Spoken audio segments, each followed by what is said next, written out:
دلوں کی سختیاں صرف ذکر الہی اور قرآن کی تلاوت سے دور ہوتی ہیں، اور جب دل سخت ہوں تب پہلے پہل یہ دونوں چیزیں بھاری لگتی ہیں، لیکن مسلسل کوشش سے دل بھی نرم پڑ جاتے ہیں اور ہدایت کا نور بھی واضح نظر آنے لگتا ہے۔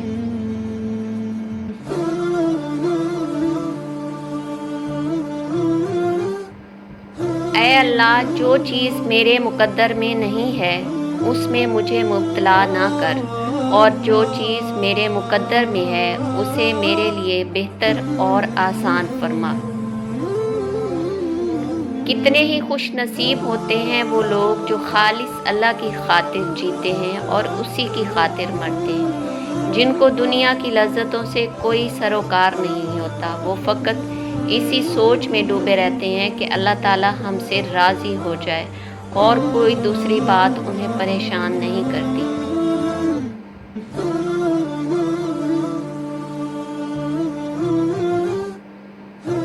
اپنے اللہ سے جو کچھ مانگو دل سے درد سے مانگو، رو رو کر مانگو، تم تڑپ تڑپ کر مانگو، دن کے اجالے میں مانگو، رات کے اندھیرے میں مانگو۔ ہمارا رب کریم کسی کو پیاسا نہیں رکھتا، مگر وہ سچی پیاس کا ثبوت ضرور مانگتا ہے۔ اور وہ دعا جو منہ سے نکلتے ہی قبولیت کے مراحل میں داخل ہو جاتی ہے، وہ ٹوٹے ہوئے دل کی دعا ہے۔ بس پھر جو مانگ لیا جاتا ہے اس کی عطا میں دیری نہیں کی جاتی، پھر وہ شے بھلے ہی تمہارے نصیب کا حصہ نہ ہو۔ کیا تم نے سنا نہیں، تمہارا رب سب کچھ کر سکتا ہے۔ دیکھنا، ایک دن تم شکر کے سجدے میں ہوگے اور آنسوؤں سے تمہارا چہرہ اور جائے نماز بھیگ چکی ہوگی، اور تمہیں سمجھ نہیں آئے گا کہ کس طرح میں اللہ پاک کا شکر ادا کروں۔